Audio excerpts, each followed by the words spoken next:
Olá, meu querido irmão, olá, minha querida irmã, graça e paz da parte de nosso Senhor e Salvador Jesus Cristo.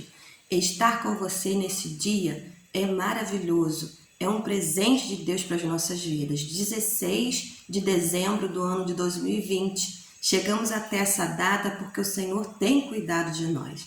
Queridos irmãos, estão vendo, grandes tempestades se levantam, mas Jesus é o Senhor da tempestade. É Ele que tem nos mantido em calma, é Ele que tem nos mantido protegidos e guardados. Merece toda a honra e glória, merece a nossa adoração, com certeza, como um Deus que cuida.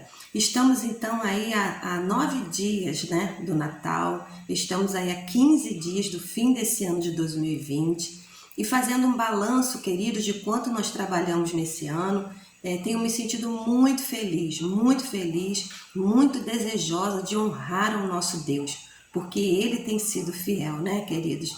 Mesmo aí em meio a essa pandemia, algo que nós não esperávamos, né? Eu estava pensando sobre o nosso culto do ano de 2019, né, de 31 de dezembro. Ali ninguém imaginava que nós iríamos enfrentar um ano tão difícil. Porém, a palavra naquela noite disse que ali seria um local de cura, que a bênção de Deus ela estaria sob a porta do templo, enchendo o templo das bênçãos do Senhor. E é isso que tem acontecido nesse ano, esse ano de revitalização. A nossa fé está sendo revitalizada, estamos sendo revigorados, mesmo em meio de tanto tumulto, o Espírito Santo está sobre nós, irmãos, derramando bênção tal. Uma outra análise que eu fiz que me deixou muito feliz é que se você não tinha o hábito de ler, observa só, desse ano, né, que nós estamos aí com os irmãos, fez um ano em setembro, 1 ano e 3 meses, né? Você está sendo estimulada a ler a Bíblia. Já adquirimos a nova versão da Bíblia, né? Tá aqui a minha, que é idêntica das irmãs aí, que já receberam as suas, né? Que já adquiriram as suas. Também, queridos, eu estive analisando este livro que nós estudamos nessa quarta-feira. É o 4º livro que nós estamos estudando nesse período que estamos na igreja. Estudamos o Gloriosas Ruínas, estudamos como desenvolver uma vida poderosa de oração, estudamos o Novo Normal, né, junto com a liderança da igreja, e agora estamos estudando o Poder para Mudar a Sua Vida, do Rick Warren. Tá vendo, queridos? Se você disse aí, eu não tenho paciência de ler, nesse ano de finalzinho de 19 e 2020, já é o 4º livro que nós estamos lendo juntinhos para a glória de Deus, para nosso crescimento, né? E para que Deus possa desenvolver grandes coisas através de nós. Não será diferente nessa quarta-feira de 16 de dezembro. Vamos falar com o Senhor? Pai, abençoe a vida do meu irmão, bem como a minha, para que nesse momento, cheios do Espírito Santo, possamos ler e entender a Tua palavra. Abençoa, ó Deus, cada lar que se abre para ouvir a explanação da Tua palavra, para o aprendizado, para o crescimento e para o estímulo à prática daquilo que o Senhor nos ensina. Espírito Santo, és bem-vindo aqui. Te adoramos e te honramos como Deus, como Senhor, como Jesus Cristo conosco, em nome de Jesus. Amém. Amém. Então vamos lá? Poder para mudar a sua vida. Nós estamos então nessas quartas-feiras no estudo bíblico vendo que é possível mudar praticando a palavra. Mude de vida praticando a palavra. É o que nós estamos estudando. E nós estamos estudando o livro de Gálatas, né? Capítulo 5, versículo 22. E semana que vem nós vamos entrar no 23, versículo 23. Vendo então, irmãos, que o fruto do Espírito Santo, ele é único. E todo aquele que recebeu o Espírito Santo de Jesus precisa evidenciar o seu fruto na sua vida. Não é isso?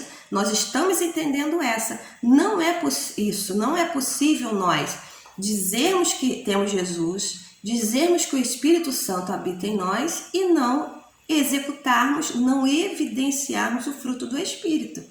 Não tem como separar uma coisa da outra. Se nós vivemos pela presidência do Espírito Santo, na presidência do Espírito Santo, é Ele que nos orienta, é Ele que nos conduz. E nós vamos então evidenciar o fruto, um único fruto, que nós estamos vendo com 9 gomos, né? Cada semana nós estamos estudando cada um. Hoje nós vamos estudar o 7º gomo, né? A 7ª evidência do Espírito Santo em nós, faltando apenas 2 evidências que nós vamos estudar nas 2 últimas quartas-feiras, que será 23 e 30 de dezembro, não é isso? Então, queridos, o poder para mudar a sua vida está ao nosso dispor. Nós precisamos entender e praticar. Talvez você diga assim, pastora, mas já foi tanta informação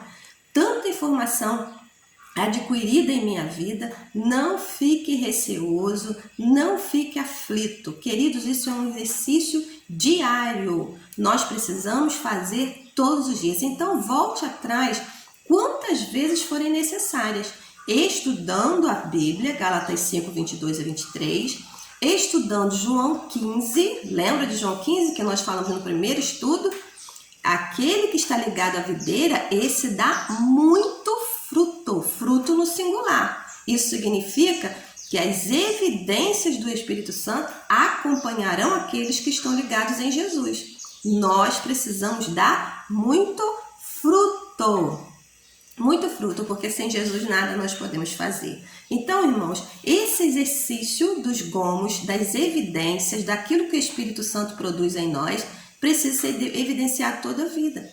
Todos os dias. Nós vamos entrar, né, estamos no finalzinho de 20, nós vamos entrar em 21, executando todos os dias o fruto do Espírito completo. Cada parte. Não pode ser uma e a outra não. Eu tenho capacidade de amar, mas eu não sinto alegria nunca. Como assim? Se a alegria, ela vem do Espírito, né? Eu tenho capacidade de ser bom, bondoso, faço bem para as pessoas, mas eu mesmo não sinto paz nem um dia. Vivo num movimento de tribulação o tempo todo. Como assim? A paz é intrínseco àquele que tem o Espírito Santo de Deus. Então, o fruto do Espírito, irmãos, é o poder para mudar a nossa vida. Jesus Cristo, né, na sua morte, na sua ressurreição, deixou dínamos conosco, o poder. E o poder é o Espírito Santo de Deus. Queridos, esteja aberto a receber, então, a vontade de Deus na nossa vida. Eu vou cantar para você. Sei que você já está apalorado, né? Pastora cantando misericórdia. Calma, o Espírito Santo vai te dar paz, vai te dar paciência para que você possa ouvir a pastora cantar, ok? Um cântico que diz o seguinte: tua fidelidade é grande, tua fidelidade incomparável é, ninguém é como tu, bendito Deus. Grande é tua fidelidade. Aleluia! Como é gostoso cantar esse cântico. Como é gostoso entender que Deus, ele é fiel. Como é bom saber que nós servimos a um Deus que é fiel. Que ele é fiel a mim, que ele é fiel a você, meu querido irmão. Diante desse cântico, nós estamos entrando no assunto de hoje, né? Do nosso estudo bíblico. Sua Bíblia está aberta? Gálatas 5, 22, diz assim o texto bíblico, Gálatas 5, 22. Mas o fruto do Espírito é amor, alegria, paz, paciência, amabilidade, bondade, fidelidade. Esse é o assunto. Queridos, cantamos que Deus, ele é fiel. Aleluia. E nós sabemos disso, porque a palavra de Deus afirma que ele é fiel. Mas a palavra de Deus também afirma que fidelidade é uma evidência do Espírito Santo. O que isso significa, pastora? Que Deus é fiel, aleluia, mas que ele também requer que nós sejamos pessoas fiéis. Que nós sejamos pessoas reconhecidas como pessoas de fidelidade. Então a minha pergunta a você é uma pessoa fiel? Você é uma pessoa confiável? Olha bem, irmãos, nós temos um Deus fiel que evidencia em nós o seu fruto que é a fidelidade, que a fidelidade também faz parte desse fruto. Nós também precisamos ser pessoas fiéis, porque faz parte do fruto do Espírito a fidelidade. Deus é fiel e Ele quer que nós sejamos pessoas fiéis também. E daqui a pouco nós vamos ver por causa disso, né? Como Ele quer que nós sejamos pessoas fiéis. Agora, uma segunda pergunta. Você sabe o que é ser fiel? Nós sabemos que Deus é, nós sabemos que Deus quer que nós sejamos, mas você sabe o que é ser uma pessoa fiel? Ser fiel, querido, significa ser digno de confiança, ser leal, ser uma pessoa constante. Na minha literatura aqui, eu até grifei assim a palavra constante. No mundo de pessoas inconstantes que oscilam, hoje estou bem, amanhã não estou. Hoje eu vou, amanhã não vou. Que vivem nessa oscilação, né? Essa constância faz parte da fidelidade. Queridos, mas a fidelidade é uma qualidade muito rara hoje em dia, muito rara. Encontrar pessoas fiéis é como encontrar uma joia. Pastora, por que você está falando isso? Porque a Bíblia afirma isso. Quer ver o que está escrito em Provérbios, capítulo 20, versículo 6? Provérbios, capítulo 20, versículo 6 diz o seguinte: um homem fiel, quem poderá achar? Meu Deus, né? Está dizendo da dificuldade de encontrarmos pessoas leais, confiáveis, constantes. E eu ainda completo, de nós encontrarmos e de nós sermos. Você tem que lembrar que tem outras pessoas que estão procurando pessoas fiéis e precisam encontrar essa característica em nós, né? Às vezes nós só queremos encontrar, mas esquecemos de sermos, que nós precisamos ser fiéis. Mas por que eu devo ser fiel? Qual é os benefícios de eu me tornar uma pessoa fiel? Vou te dizer, em primeiro benefício que eu recebo, que eu encontro por ser uma pessoa fiel, porque a fidelidade ela é muito importante na vida cristã. Nós precisamos ser fiéis porque Deus ele é fiel. Primeiro benefício que eu recebo quando me torno uma pessoa fiel, me pareço com Deus. Deus ele é uma pessoa fiel e quer que eu seja também. Um atributo de Deus é a fidelidade, irmãos. E esse atributo é comunicável a nós.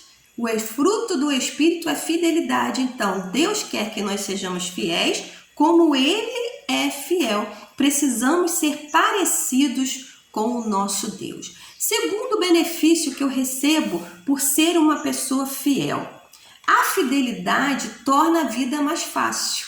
Isso mesmo. Primeiro, eu me pareço com Deus. Segundo, a fidelidade torna a vida mais fácil. Eu diria muito, muito, muito mais fácil. Queridos, a infidelidade é a causa de muitos problemas nessa vida. Muitos problemas são causados porque as pessoas são infiéis e são inconstantes, não são dignas de confiança. Então, relacionamentos que eram para ser convividos com paz em todos os níveis, em todas as esferas, inclusive entre nós e o nosso Deus, se tornam tribulações por falta da fidelidade. Eu vou ler com você, querido, Provérbios 25, 19. Esse texto é importante para nós. Provérbios 25, 19 diz o seguinte: como dente estragado ou pé deslocado é a confiança no hipócrita na hora da dificuldade. Misericórdia. Vê bem, quando colocamos a nossa confiança em pessoas infiéis, isso traz tanta dor, né? Como uma dor de dente. Vocês sabem o que é uma dor de dente, né? Dói o dente, dói o ouvido, dói a cabeça, dói o pescoço, dói a garganta, dói tudo. Né? É uma dor constante quando você tem dor de dente. E um pé deslocado. Meu Deus, já pensou? Você ter que andar sobre um pé machucado, irmãos? Preste atenção.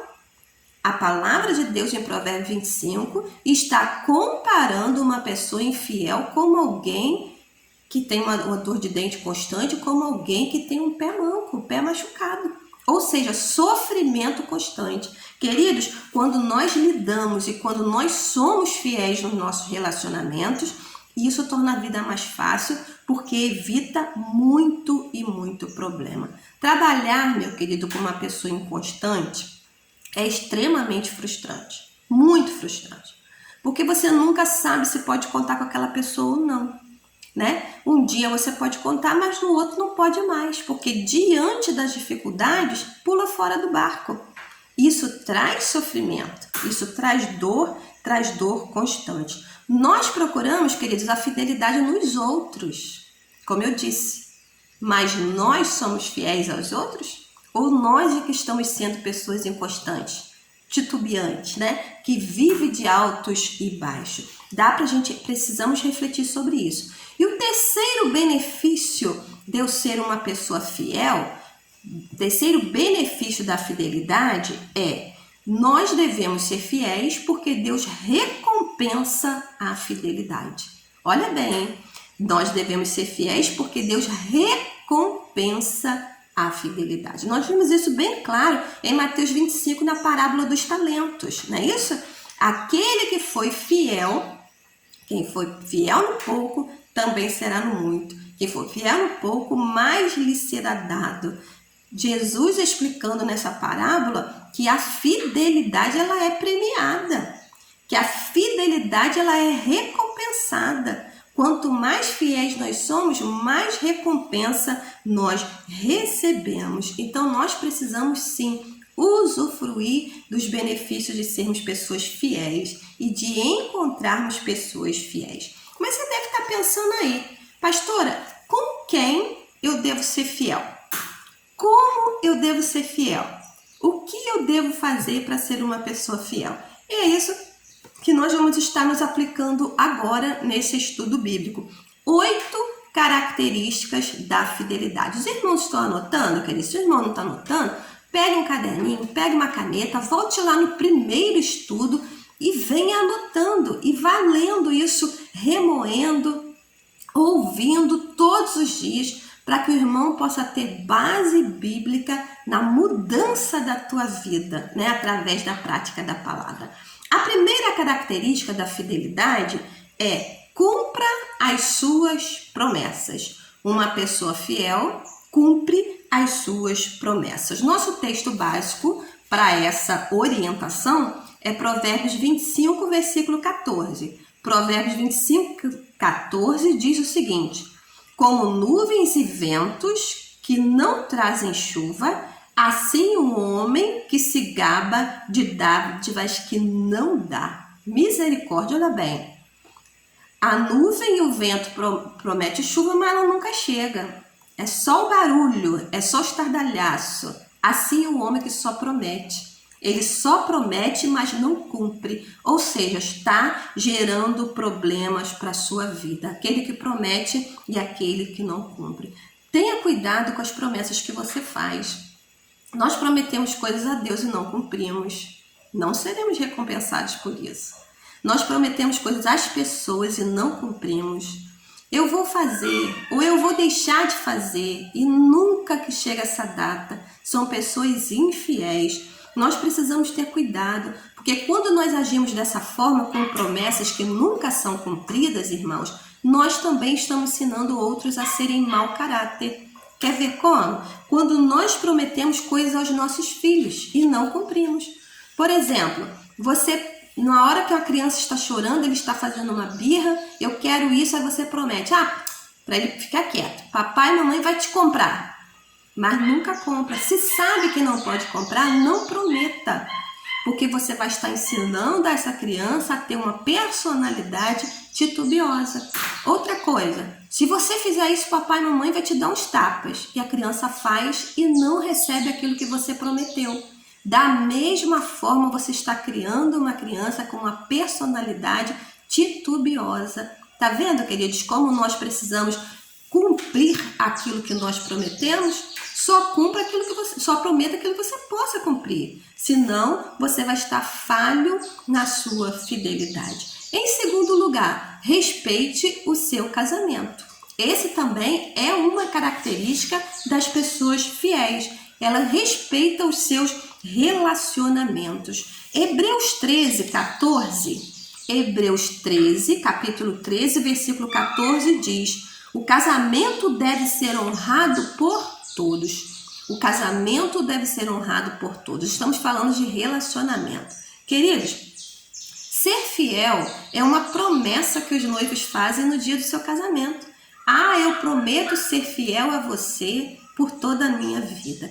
Eu quero te dizer uma coisa, não é só cometer adultério que torna uma pessoa infiel no seu relacionamento. Não é só isso. Há muitas formas de você ser infiel no seu casamento, no seu relacionamento. Como, por exemplo, não honrar. Como disse o texto bíblico lido, o casamento deve ser honrado. Grifa essa palavra aí. Queridos, quantas e quantas pessoas não têm um relacionamento extraconjugal? Não arrumam uma pessoa fora do casamento, mas colocam tantas e tantas outras coisas no lugar de honra que seu casamento deve ter, como a palavra diz. Quando nós colocamos outras prioridades acima da nossa honra ao casamento, às vezes é um esporte, às vezes é o trabalho. Tem pessoas que honram muito mais o trabalho do que o casamento, do que o relacionamento. Tudo que promete no trabalho cumpre, o que promete dentro de casa nunca cumpre. Isso é ser infiel, isso é ser adúltero. E o casamento, o relacionamento precisa ser honrado por todos. Nós precisamos cumprir a nossa parte no casamento, aquilo que a Bíblia ensina que deve acontecer. Aí eu estarei honrando a minha aliança. Pastora, mas por que eu devo honrar a minha aliança? Queridos, porque nós estamos aprendendo, que fazer a vontade de Deus, que a missão da igreja é honrar a Deus acima de todas as coisas. Quando eu honro o meu casamento, eu estou honrando a Deus. Eu fiz uma promessa a Deus, então eu preciso cumprir essa promessa com Deus, de honrar o meu casamento. Tá vendo, irmãos, como que nós não podemos separar relacionamento com o nosso relacionamento com Deus? Está intrínseco. Seja fiel, honre a Deus no seu relacionamento. Honre o seu relacionamento, não coloque nada acima do seu relacionamento. É Deus e aquilo que o Senhor te entregou e pronto. As outras coisas são consequências, não pode tomar o lugar de primazia. Em terceiro lugar, a característica de uma pessoa fiel é: usa bem os seus talentos. Isso mesmo, use os seus talentos. 1 Pedro capítulo 4, versículo 10, 1 Pedro 4, 10 diz o seguinte: cada um exerça o dom que recebeu para servir aos outros, administrando fielmente a graça de Deus em suas múltiplas formas. Queridos, o seu talento, o seu dom, foi Deus que entregou. Deus te escolheu para cumpri-lo. E nós precisamos ser fiéis a Deus e ao próximo, cumprindo o talento, o dom que Deus nos deu. Às vezes nós enterramos o nosso talento, o nosso dom, e dizemos assim: porque o meu é tão pequeno, eu queria ter o dom de fulano. Queridos, Deus deu a ele. Deus não deu a mim o dom de cantar, não deu, Deu a outras pessoas, deu às nossas irmãs e irmãos, não deu para mim. Aí por causa disso eu vou falar: então eu não faço nada? O talento que Deus me deu é importantíssimo. Deus deu a ele, Deus deu a mim, para que juntos nós pudéssemos fazer diferença. Se você quer ser fiel, use os seus talentos. Não os enterre, não os enterre. Aqui no nosso livro, na página 107, está escrito assim por Rick Warren: a fidelidade não depende do que você não pode ou daquilo que você não tem, mas daquilo que você faz com o que você tem. É isso mesmo. O que você tem feito com aquilo que você tem, que Deus te deu, que Deus te entregou e que Ele te entregou confiando que você ia executar o seu talento. Em quarto lugar, mais uma característica da pessoa fiel: aproveita bem o tempo. A pessoa fiel aproveita bem o tempo, ou seja, administra bem o seu tempo. Efésios capítulo 5 é a base para o nosso estudo bíblico nesse item. Efésios 5, 15 e 16. 15:16 diz o seguinte: portanto, vivam bem como vivem. Não vivam como os ignorantes, mas como sábios. Aproveite bem o tempo, ou saibam remir bem o tempo. Queridos, isso é uma característica da pessoa fiel.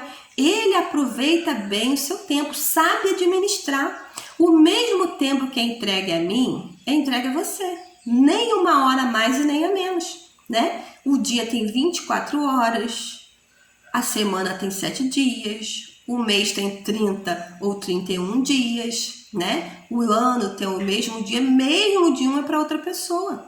E às vezes, quem sabe administrar o tempo produz tanto. E quem não sabe fica sempre, me faltou tempo para isso, me faltou tempo para isso. Será que faltou? Que Deus deu diferente para um para outro? Não. É a forma como nós administramos o tempo. Dois grandes desperdiçadores de tempo.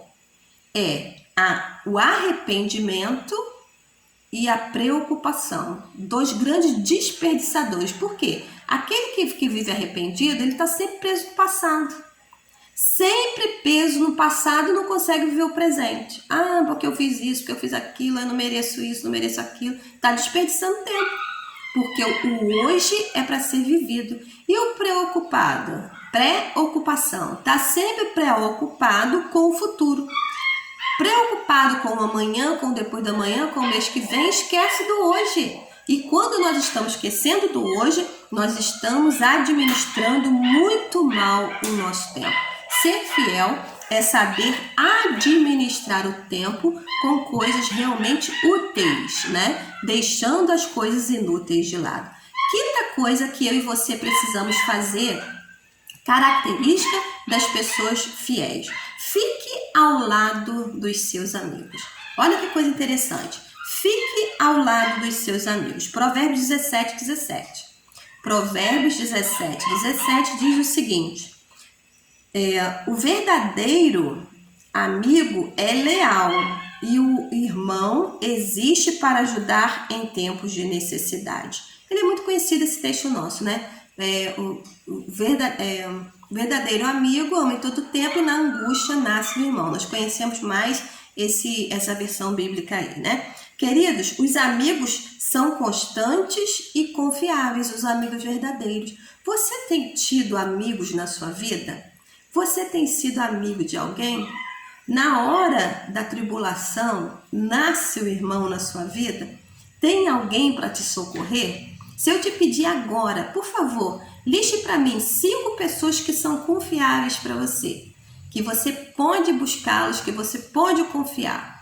Ou para quem 5 pessoas você é pessoa confiável, que a pessoa pode contar com você. Você consegue fazer isso? Queridos, nós precisamos ficar ao lado do nosso amigo. Ficar ao lado do nosso amigo não significa que você deve apoiar coisas erradas na vida dos seus amigos. Não é isso não.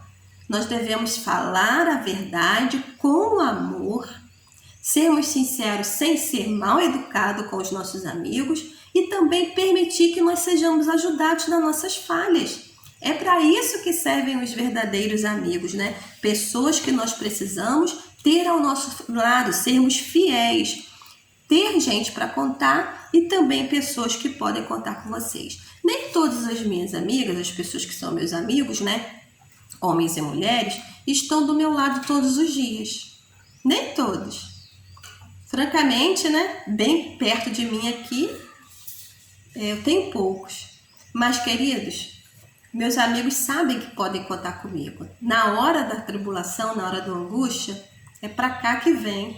Eu, na hora da angústia, preciso falar com você agora. Estou indo para orar, para conversar. É bom demais nós termos pessoas que nós podemos confiar, né? E também ser confiáveis, não é isso? Em sexto lugar, nós precisamos também ser fiéis na administração do nosso dinheiro, dos nossos recursos. Sim, a fidelidade aos nossos recursos. Se nós precisamos ser bons administradores de tempo, nós precisamos ser bons administradores, mordomos dos nossos recursos, do nosso dinheiro. Vamos ler o texto bíblico que está em Lucas 16:11. Lucas 16, capítulo 11.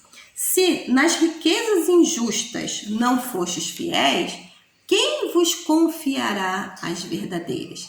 Se não forem fiéis no pouco, sobre o muito não te colocarei. Também é outro texto bíblico que nós vamos ler daqui a pouco. Queridos, nós precisamos ser fiéis a Deus no nosso recurso. E às vezes, queridos, nós não conseguimos administrar os nossos recursos, o nosso dinheiro. Muitas das vezes nós só reclamamos. Isso é um amaldiçoador de recursos.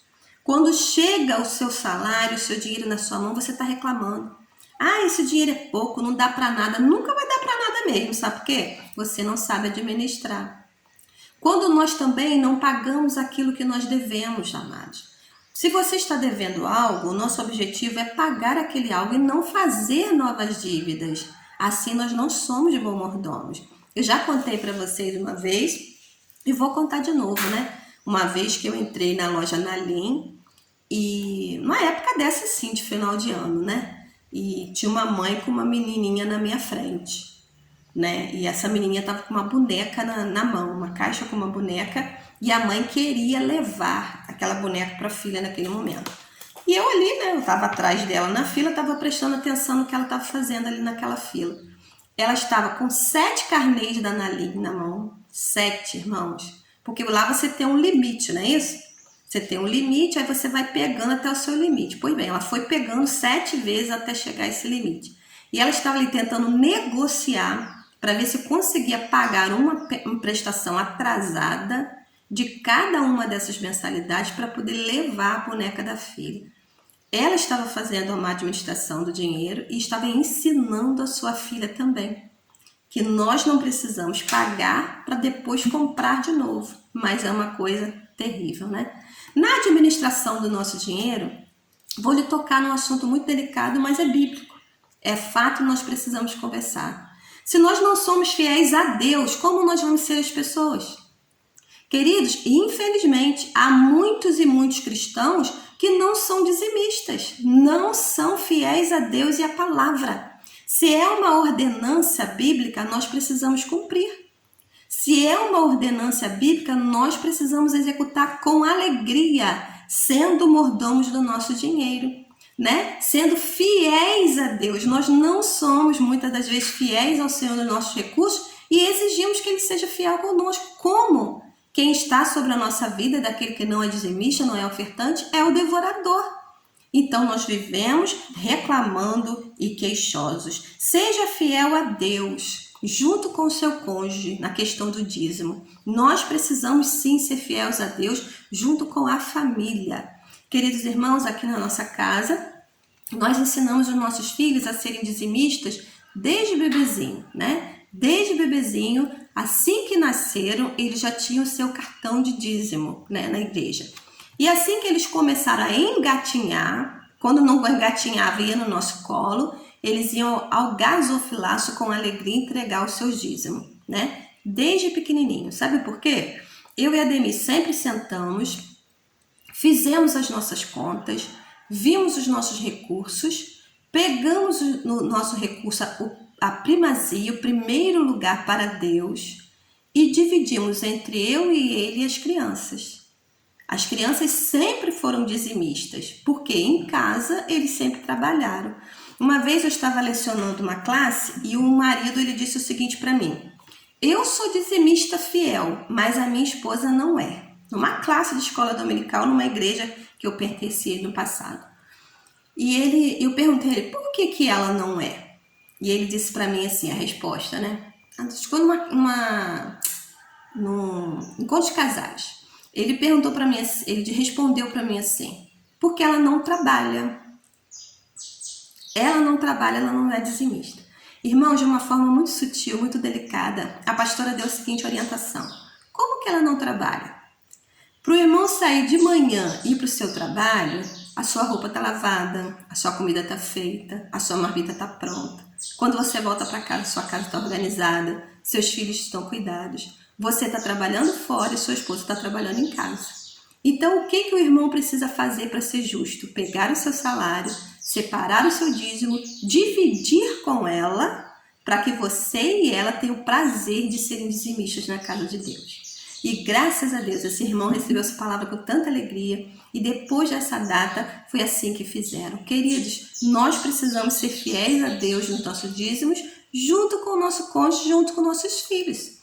E a alegria que eu e a Ademir temos é que os nossos filhos têm prazer, não sentem dor nenhuma a serem fiéis a Deus nos seus dízimos até hoje. Então, nós precisamos sim ser fiéis ao Senhor através do nosso dinheiro. Outra coisa que nós precisamos ser fiéis, e nós já estamos chegando ao fim, né? Característica de pessoas fiéis, faça o melhor no seu trabalho. Faça o melhor no seu trabalho, sim, sermos fiéis ao trabalho.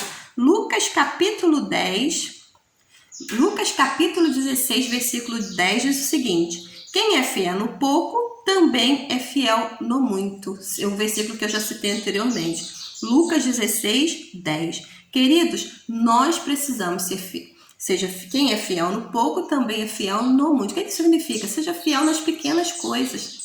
No seu trabalho, amado, você precisa ser fiel nas pequenas coisas, para que você seja colocada sobre muitas coisas. Amados, como é comum ver pessoas infiéis no seu trabalho, muito infiéis. E isso é triste, porque o nosso trabalho foi dado por Deus e nós estamos ali para ser pessoas que representam a Deus. Somos luz na terra, né? Sal do mundo, então nós também somos dentro do nosso trabalho. E quantas pessoas lutam para ter um trabalho, quando tem, vivem espraguejando, vivem falando mal, vivem mal-humorados, fazem tudo com desleixo. Isso é ser infiel, queridos. A fidelidade também é afetada pela forma como você lida com aquilo que não é seu. Você não é o dono, você não é o patrão, mas você faz parte daquele projeto, você aceitou executar o trabalho. É a diferença de quem trabalha só para ganhar um salário, de quem trabalha com fidelidade. Com fidelidade a Deus no seu trabalho. Use bem o material, não gaste tudo à toa.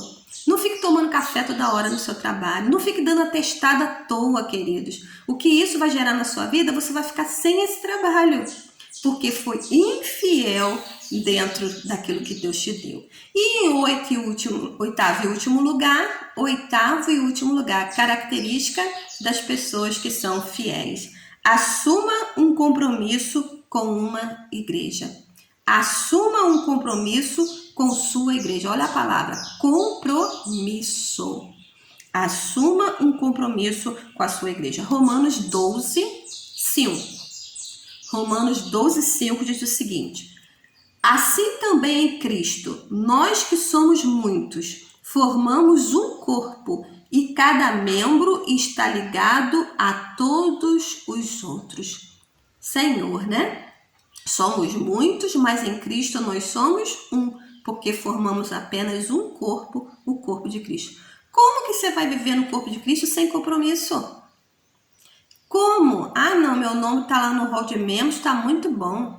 Uma vez por mês eu levo o dízimo, está muito bom. Isso não é compromisso. Compromisso, irmãos, é todo dia. Compromisso é quando a sua igreja precisar de você, saber que você pode contar com você, porque você é fiel, você é constante.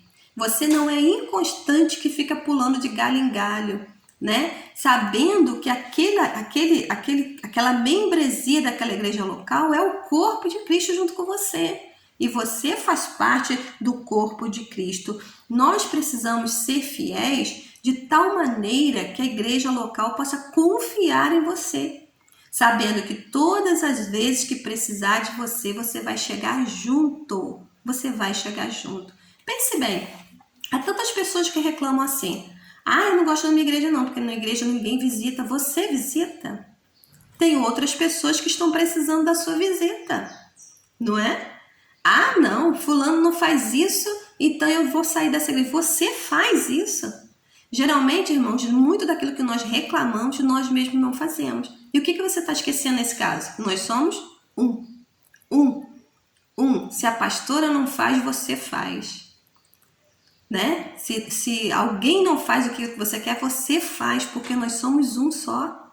E quando um faz, irmãos, eu tenho ensinado isso aos irmãos, quando um irmão vai visitar, a pastora foi junto, porque nós somos o corpo de Cristo. Nós somos um em Cristo Jesus, ligados por Jesus. Queridos, ontem eu estava conversando com meu filho Jean e com meu marido sobre uma síndrome de Pilatos. E ele quis saber o que é isso. Mamãe, o que é a síndrome de Pilatos? A síndrome de Pilatos, irmãos, é aquela famosa a frase, né? Eu lavo as minhas mãos. Né? Lavo minhas mãos. Eu não tenho nada com isso. Lavo minhas mãos. Quem não tem compromisso com o corpo de Cristo, com a igreja local, é assim que age. Em tudo está lavando as mãos. Pensando ele que assim vai ficar sem levar a culpa de nada. Engano teu. Quando um se acha culpado no meio do corpo de Cristo, todos são. Queridos, Pilatos lavou as mãos na crucificação de Jesus, mas ele teve esse peso sobre os seus ombros, porque naquele momento podia ter aliviado e não aliviou. Então, amados, síndrome de Pilatos não pode estar sobre nós, o corpo de Cristo. Nós precisamos ter compromisso, uma aliança. Quando nós temos uma aliança com Jesus, nós temos uma aliança com o seu corpo, que é a sua igreja. Concluindo a minha fala, nessa quarta-feira, dia 16 de dezembro, eu quero te dizer, o fruto do Espírito muda a nossa vida.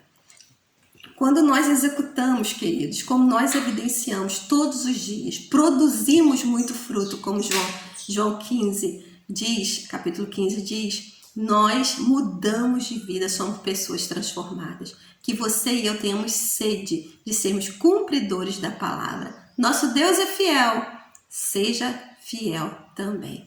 Que Deus te abençoe em nome de Jesus.